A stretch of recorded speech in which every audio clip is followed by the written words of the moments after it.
Welcome back to the deep dive. Today, we're going deep on creativity with this stack of research, articles, even some personal notes you sent in.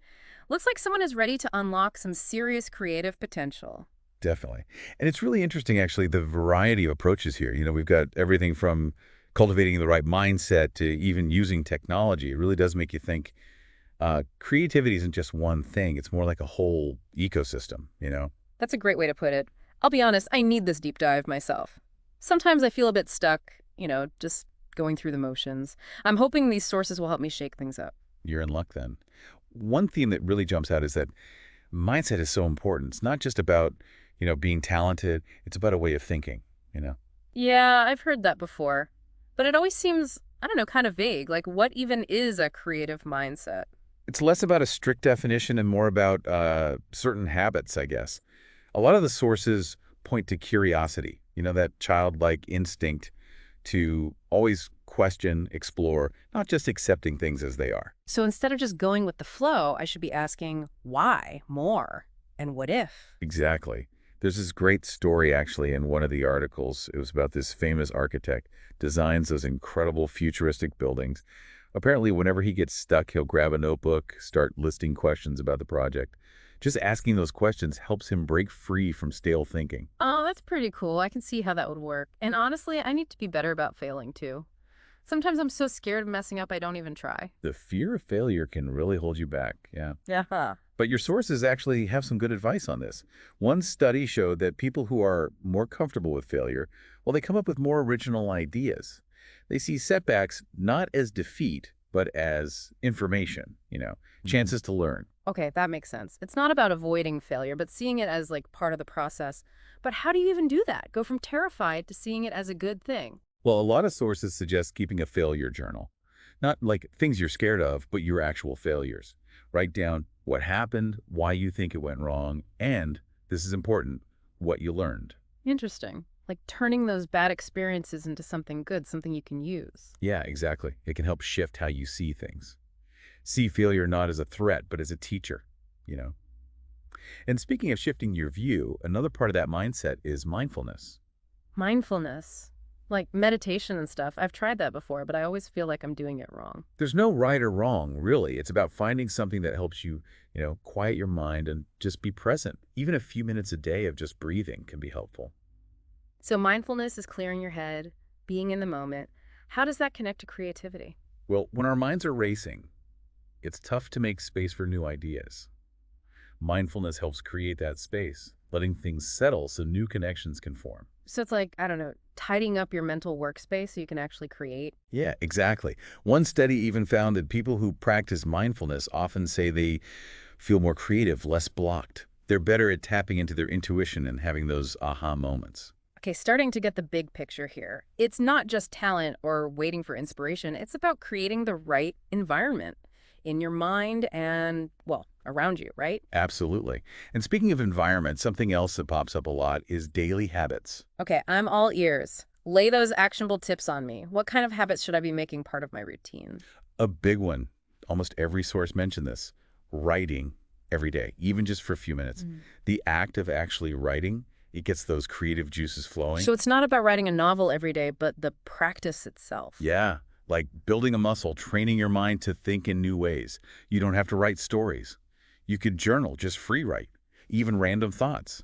One source even said, keep a dream diary. I used to have vivid dreams as a kid, but now I barely remember them. Think that could actually help. Tapping into that subconscious mind, definitely something there. Dreams can be like full of inspiration, those unexpected images and ideas. The trick is catching them before they fade. So maybe I should keep a notebook by the bed and try to jot things down as soon as I wake up. Worth a shot.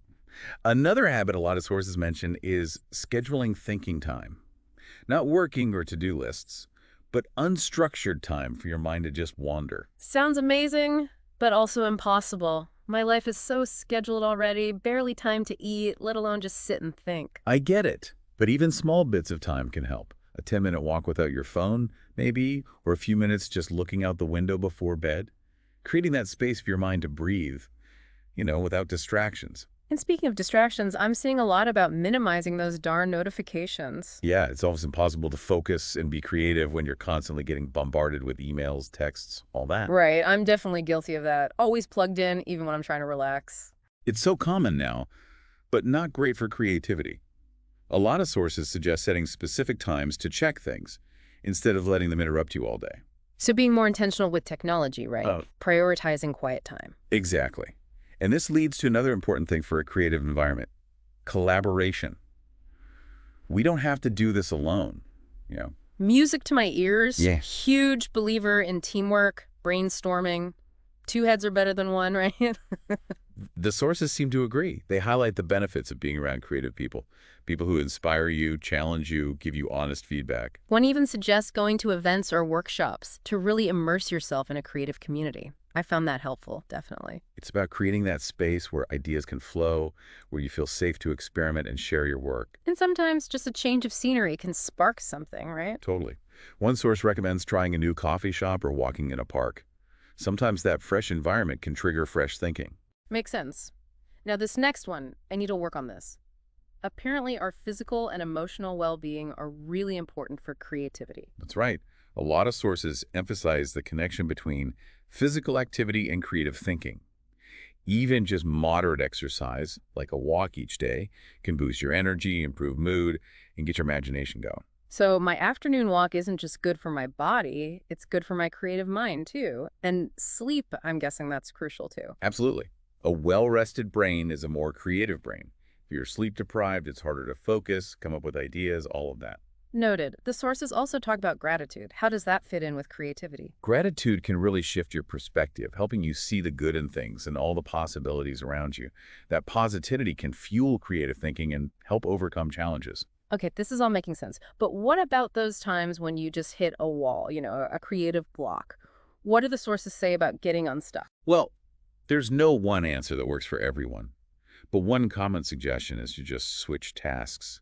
If you're stuck on something, step away and do something completely different. Like giving your brain a break, right? Yeah. And often the solution will hit you when you least expect it, in the shower, on a walk. It's about breaking free from that stuck feeling and letting your mind wander. Another tip I saw was to embrace imperfection.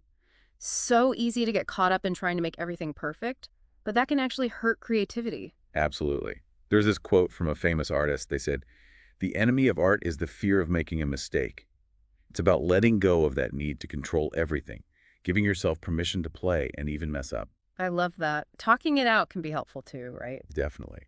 Talking to a friend, someone you work with, a mentor, can give you new insights. Sometimes just saying it out loud helps you see things more clearly. Okay, now this one I'm curious about. Using technology as a creative ally. It seems like it's often a distraction, but the sources say it can actually help boost creativity. It's all about using it the right way, mindfully. We'll dive into this more in part 2, but for now, just think of technology as a tool for brainstorming, research, even finding inspiration, like an extension of your creative toolkit. Okay, this is all fascinating. I feel like we covered so much, and I'm seeing creativity in a whole new way. It's not just artistic talent, it's that curiosity, embracing those failures, and building habits that help you be creative. Exactly. And we're just getting started. Be sure to tune in for part 2, where we'll explore even more strategies for overcoming those creative blocks, using technology the right way, and learning from those creative giants. Welcome back. I'm still thinking about all the tips from part 1. So much good stuff. Who knew there was so much to learn about being creative, right? Oh, absolutely. It really is a lifelong journey. And the cool thing is there's always something new to discover. Now, remember how we touched on technology? How it can be a creative ally? Yeah, I'm really curious about that. How to use it without it becoming a distraction. My phone, it's like my best friend and worst enemy all at once. That's the struggle, finding that balance. One of your sources had a good point. They said it's about technology augmenting our creativity, not replacing it. Finding tools that help us, play to our strengths. Okay, that makes sense. So instead of like mindlessly scrolling, we should be looking for apps and software that actually enhance our creativity. Any examples in the sources? Well, for brainstorming and mind mapping, there's Miro and XMind. Those let you visually organize ideas, connect concepts, even collaborate with others, like a giant virtual whiteboard. Oh, I've heard of Miro. We use it for work projects, but I never thought of using it for like creative brainstorming. That's a great idea. Right. And if you're more visual, there's Canva and Adobe Creative Cloud, tons of design templates, fonts, graphics. Makes it easier to create cool visuals, even if you're not a pro designer. I love Canva. I use it for everything. Social media posts, presentations. So easy to use, and it can do so much. And then for gathering inspiration, making mood boards, there's Pinterest and Milanote. You can collect images, articles, anything that catches your eye, like a digital scrapbook for ideas. Oh, that reminds me. One source mentioned keeping a swipe file. What's that exactly, and is it different from, like, Pinterest? A swipe file, it's anything that inspires you. Headlines, marketing copy, website designs, even just color palettes, anything. Yeah. Pinterest is great for general inspiration, but a swipe file is more specific stuff you can use in your own work. So it's more about practical examples you can learn from and adapt, right? I like that. Exactly. Now, something else important for unlocking creative potential, often overlooked, is that physical and emotional well-being. Right. We talked about this a bit before, but I'm ready to go deeper. It's easy to forget, that our physical and emotional state affects how creative we are. For sure. One of the studies actually found that exercise, it can enhance cognitive flexibility, which is super important for creative problem solving. Helps your brain make those new connections and find new solutions. So my afternoon walk, it's not just good for my body, it's getting my brain ready to have those aha moments. That's it. And don't underestimate sleep either. When you're well rested, your mind is sharper, you're in a better mood, and it's so much easier to focus and come up with ideas. Okay, I needed to hear that. I tend to stay up late, but I do know I work better when I get enough sleep. Speaking of well-being, several sources talked about managing stress and having a positive outlook. It's hard to tap into that creative spark when you're stressed and overwhelmed. Yeah, stress definitely blocks my creativity. What are some good ways to manage stress and, feel better overall?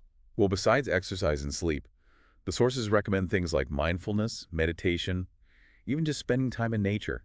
Helps calm you down, reduces anxiety, and promotes a sense of well-being. So it's not just about pushing ourselves harder, it's about taking care of ourselves and creating a good environment for creativity to like flourish. You got it. Now, we can't talk about creativity without talking about those times when you get stuck, creative blocks. It happens to everyone, even the most creative people. I know it. It feels like I hit a wall every week. So frustrating when the ideas just aren't coming. What did the sources suggest for getting over those blocks? One common tip is to simply change your environment. A new perspective can sometimes get things moving again. So instead of staring at the same blank page, maybe try working in a different room or going for a walk. Exactly.